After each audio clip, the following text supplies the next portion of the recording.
जामिया में इस तरीके का दमन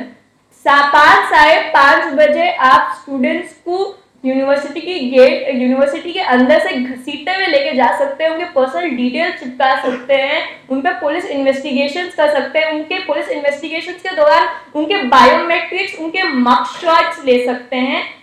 मतलब कैसे हो सकता है, ये समझने की जरूरत है कि जामिया की एक खास खुसूसियत है। अभी मैं जामिया से आ रही हूँ,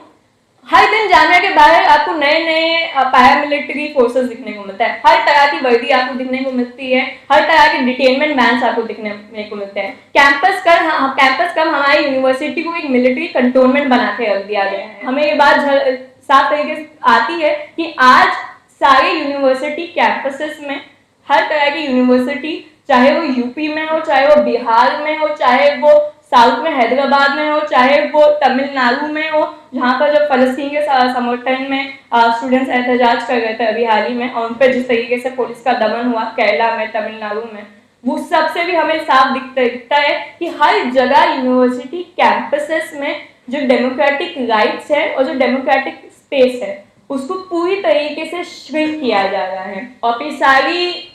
बेशर्मी भूलते हुए फिर उन्होंने 13 फरवरी की सुबह 5 साढ़े 5 बजे सोते हुए स्टूडेंट्स को सेंट्रल कैंटीन से गेट नंबर 7 से स्टूडेंट्स को उठाया, उनको घसीटते हुए, उनके बाल खींचते हुए, ना उनको चप्पल पहनने का मौका मिला, ना उन्हें अपना सामान लेने का मौका मिला, ना उन्हें बताया गया कि उनको कहाँ लेके जाया जा रहा है, और उनको दिल्ली पुलिस को सौंपा गया। बाज़ाब्ता जामिया के एडमिनिस्ट्रेशन ने जामिया के 14-15 स्टूडेंट्स को दिल्ली पुलिस को सौंपा, जिसमें काफ़ी स्टूडेंट्स महिलाएं थीं और उनमें से काफ़ी स्टूडेंट्स फर्स्ट ईयर के बच्चे थे। मैं खुद फर्स्ट ईयर से हूँ। और जिस तरीके से फिर जो मारपीट होती है, हमारे फोन्स खींचे जाते हैं, हम महिलाओं पे दमन होता है, मुझे थप्पड़ मारते हैं पुलिस वाले अपना खुद का फ़ोन रखने के लिए। और फिर ये सब होने के बाद जब हमें दिल्ली के अलग अलग पुलिस स्टेशन बगाना तक पहुंचाया जाता है जामिया के स्टूडेंट्स को, और शाम तक जब सारे स्टूडेंट्स निकलते हैं, हम सब 17 स्टूडेंट्स पे 13 फरवरी को सस्पेंशन लेटर्स आते हैं। उस पर कोई डेट नहीं है कि वो सस्पेंशन कब खत्म होगा। हर तरीके के बेबुनियादी इल्जामात हमारे पे लगाए जाते हैं, और फिर ये लोग और हद पार कर देते हैं। अगले दिन 14 फरवरी को हम 17 स्टूडेंट्स के पर्सनल डिटेल्स, हमारे फ़ोन नंबर्स, हमारे ईमेल आईडीज, हमारे कोर्स के डिटेल्स, हमारे स्टूडेंट डिटेल्स, हम किस फैकल्टी से आते हैं, किस शहर से आते हैं, हमारे पिक्चर्स के साथ, जिसमें लड़कियां भी शामिल थी, उन यूनिवर्सिटी के गेट्स पे चिपकाए जाते हैं। फिर बाद में हर तरीके से हम पे दमन होता है, और हम में से कुछ स्टूडेंट्स ने दिल्ली हाई कोर्ट में रिट पिटीशन फाइल किया था, जिनमें से मैं भी एक हूँ, और 4 मार्च को हमारे सस्पेंशन पे रोक लगी थी। और उसके बाद जामिया के जो 17 सस्पेंडेड स्टूडेंट्स हैं वो कैंपस में वापस आए हैं, लेकिन हर तरीके से अभी भी दमन चल रहा है। जो साथी उत्तराना में भी बात रखी थी, जिन स्टूडेंट्स पे उनको बॉन्ड साइन करने के लिए मतलब फोर्स किया जाए हर तरीके से, पुलिस इन्वेस्टिगेशंस के जरिए, लगातार उनके डिपार्टमेंट्स के जरिए उनके रिजल्ट्स नहीं निकाले जा रहे हैं, और हर तरीके से उन पर दमन हो रहा है। और ये बात समझने की जरूरत है कि जामिया में इस तरीके का दमन 5 साढ़े 5 बजे आप स्टूडेंट्स को यूनिवर्सिटी के अंदर से घसीटते हुए लेके जा सकते हैं, उनके पर्सनल डिटेल चिपका सकते हैं, उन पर पुलिस इन्वेस्टिगेशंस कर सकते हैं, उनके पुलिस इन्वेस्टिगेशंस के दौरान उनके बायोमेट्रिक्स, उनके मग शॉट्स ले सकते हैं। मतलब कैसे हो सकता है, ये समझने की जरूरत है कि जामिया की एक खास खुसूसियत है। अभी मैं जामिया से आ रही हूँ, हर दिन जामिया के बाहर आपको नए नए पैरामिलिट्री फोर्सेस दिखने को मिलता है, हर तरह की वर्दी आपको दिखने को मिलती है, हर तरह के डिटेनमेंट वैन्स आपको दिखने को मिलते हैं। कैंपस कम हमारी यूनिवर्सिटी को एक मिलिट्री कंटोनमेंट बना के रख दिया गया है।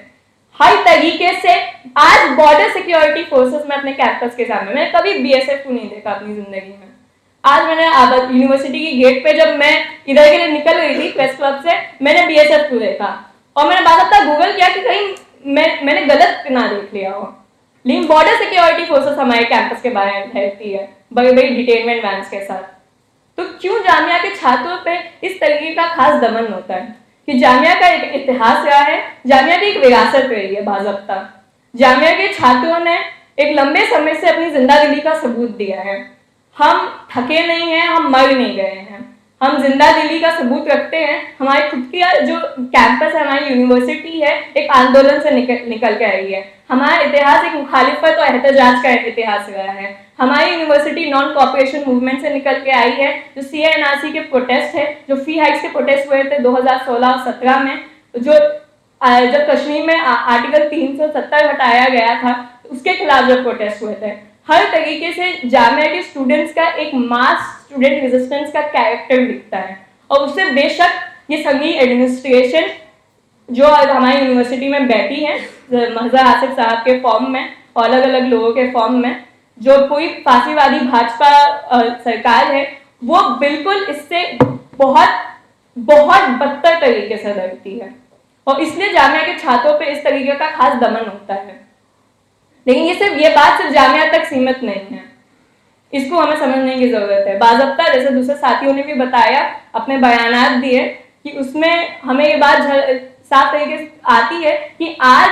सारे यूनिवर्सिटी कैंपसेस में, हर तरह की यूनिवर्सिटी, चाहे वो यूपी में हो, चाहे वो बिहार में हो, चाहे वो साउथ में हैदराबाद में हो, चाहे वो तमिलनाडु में हो, जहाँ पर जब फलस्तीन के समर्थन में स्टूडेंट्स एहतजाज कर रहे थे अभी हाल ही में, और उन पर जिस तरीके से पुलिस का दमन हुआ केरला में, तमिलनाडु में, वो सबसे भी हमें साफ दिखता है कि हर जगह यूनिवर्सिटी कैंपसेस में जो डेमोक्रेटिक राइट्स है और जो डेमोक्रेटिक स्पेस है, उसको पूरी तरीके से श्रिंक किया जा रहा है। चाहे वो जादवपुर यूनिवर्सिटी के इंस्टेंस में हम देख लेते हैं, चाहे वो हम BHU के इंस्टेंस में देख लेते हैं, चाहे वो अम्बेडकर यूनिवर्सिटी में हम अभी जो हाल ही में साथी का सस्पेंशन हुआ था उस पर हम देख लेते हैं, या फिर हम अभी जो हम देख रहे हैं, हर तरीके से साइंटिफिक टेम्परमेंट और क्रिटिकल थिंकिंग पे भी यूनिवर्सिटी कैंपसेस में अभी खास तरीके एक फांसीवादी तंत्र के अंडर अटैक हो रहा है। अभी लक्ष्मीबाई कॉलेज में, दिल्ली यूनिवर्सिटी में, उनकी प्रिंसिपल काउ डंग क्लासरूम्स के दीवारों पर लगा रही थी, ये कहते हुए कि ये रिसर्च है और इंडियन नॉलेज को इस्तेमाल किया जा रहा है, सो कॉल्ड इंडियन नॉलेज को इस्तेमाल किया जा रहा है रिसर्च के लिए, गर्मी को कम करने के लिए। तो इस तरीके से साइंटिफिक टेम्परमेंट और क्रिटिकल थिंकिंग पर भी अटैक हो रहा है। आखिर क्यों इतनी बदतर तरीके से, सिस्टमैटिक तरीके से हमारी यूनिवर्सिटी कैंपसेस में संघियों की, फिरका परस्त फांसीवादियों की इन्फिल्ट्रेशन हो रही है? और ये जब आए भी नहीं थे सत्ता में, तभी भी एक लंबे दौर से हो गई थी। ये लोग बाज़ाब्ता अपने लोग बिठाते हैं। प्रोफेसर मजहर आसिफ जैसे लोग ऐसी जामिया के एडमिनिस्ट्रेशन में नहीं बिठाए जाते, उनको एक मकसद के साथ बिठाया जाता है। अगर JNU में भी एडमिनिस्ट्रेशन में कोई संघीय वाइस चांसलर्स बैठे हैं और सारे प्रोफेसर्स बैठे हैं, उनकी भी एक बाज़ाब्ता एक आइडियोलॉजिकल ग्राउंड से इंटेंशनली उनकी रिक्रूटमेंट हो रही है। और अभी जो नए प्रोफेसर्स की पूरी रिक्रूटमेंट हो रही है, वो एक बिल्कुल या तो वो संघी है पूरी तरीके से, या तो वो संघ परिवार के तलवे चाटने वाले लोग हैं, उनकी ही रिक्रूटमेंट हो रही है। पूरी तरीके से यूनिवर्सिटी के कैंपसेस के डेमोक्रेटिक राइट्स को एकदम बंद कर दिया जा रहा है, और उसकी जो क्रिटिकल थिंकिंग है और साइंटिफिक टेम्परमेंट है, उसको खत्म करने की सारी साजिशें रची जा रही है। इसलिए ताकि ये फांसीवादी मोदी सरकार और भी बहुत अच्छी तरह से जानती है कि जो यूनिवर्सिटी कैंपसेस होते हैं उसमें एक तरीके से जो क्रिटिकल थिंकिंग और साइंटिफिक टेम्परमेंट पलकता है, जिस तरीके से छात्र हर उनके जिंदगी से जुड़े मुद्दों पे दुनिया और मुल्क के जो जुड़े मुद्दे हैं उन पर बहस मुबाहिसा करते हैं, उसमें अपनी समझदारी बनाते हैं, और जिस तरीके से वो क्रिटिकल थिंकिंग है उससे जो मुखालिफत निकलती है, उससे जो जब भी समाज में कोई नाइंसाफी होती है उस पर छात्र सड़कों पे उतरते हैं, उससे बाज़ाब्ता ये संघी फांसीवादी मोदी सरकार बहुत बदतर तरीके से इससे लड़ती है। और हमें लगता है कि हमारा मानना है, दिशा छात्र संगठन का मानना है कि इस फांसीवादी मोदी सरकार के खिलाफ, इस फिरका परस्त फांसीवाद के खिलाफ जो एकमात्र रास्ता है वो बिल्कुल यही है कि आज आम छात्र को एकजुट करना उनके असली मुद्दों पर, चाहे वो दिल्ली यूनिवर्सिटी में फी हाइक्स हुए हैं, अभी जामिया में हाल ही में जो प्रोस्पेक्टस आया है उस पर बहुत जबरदस्त तरीके से एक फी हाइक हुआ है, तकरीबन 3,000 हर कोर्सेस में।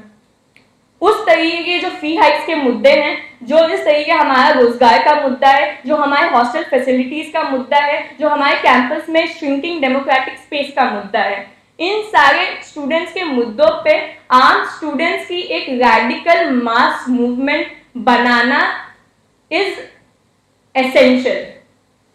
और बिल्कुल इस रैडिकल मास मूवमेंट को हमें कैंपस तक सीमित नहीं रखना है। कैंपस कोई टापू पे बसा या कोई आइलैंड पे बसी कोई चीज नहीं है। कैंपस इस समाज का हिस्सा है। और बाज़ाब्ता आज के छात्र युवाओं को ये बात समझने की जरूरत है कि हमारा जो कैंपस है, हमारी जो यूनिवर्सिटी है, उसको इस मुल्क की आम मेहनतकश अवाम ने बनाया है। बाकायदा वो आम मेहनतकश अवाम जो इस मुल्क में सुई से लेके जहाज तक हर चीज बनाती है, उस मेहनतकश अवाम ने हमारी यूनिवर्सिटी कैंपस को भी बनाया है। उसकी हर एक ईंट जो जामिया की स्थापित हुई है, वो इस मुल्क की आम मेहनतकश अवाम ने नहीं किया है, कोई 2-3 शख्स ने नहीं किया है, इस मुल्क की आम मेहनतकश अवाम ने इसको किया है। और हम बिल्कुल उनसे जवाबदेही रखते हैं। छात्रों को अपनी एक रैडिकल मास मूवमेंट अपने असली मुद्दों पे बनानी है और उसको इन जनरल सोसाइटी में जो आम मेहनतकश अवाम है, उनकी जो रेवोल्यूशनरी मास मूवमेंट है, उससे जोड़ना है। और बिल्कुल जब आम मेहनतकश अवाम, आम छात्र युवा अपने असली मुद्दों पे एक रैडिकल मास मूवमेंट बनाएंगे, इस सिस्टम को चैलेंज करते हुए, वही चीज, बिल्कुल सिर्फ यही चीज ये फांसीवादी मोदी सरकार को, इन संघ परिवार को, ये जो एक तौर पे अंग्रेजों के तलवे चाटा करते थे, इन लोगों को इतिहास के उस कब्र पे पहुंचाने का काम करेगी जहां पर उनको होना चाहिए बाकायदा।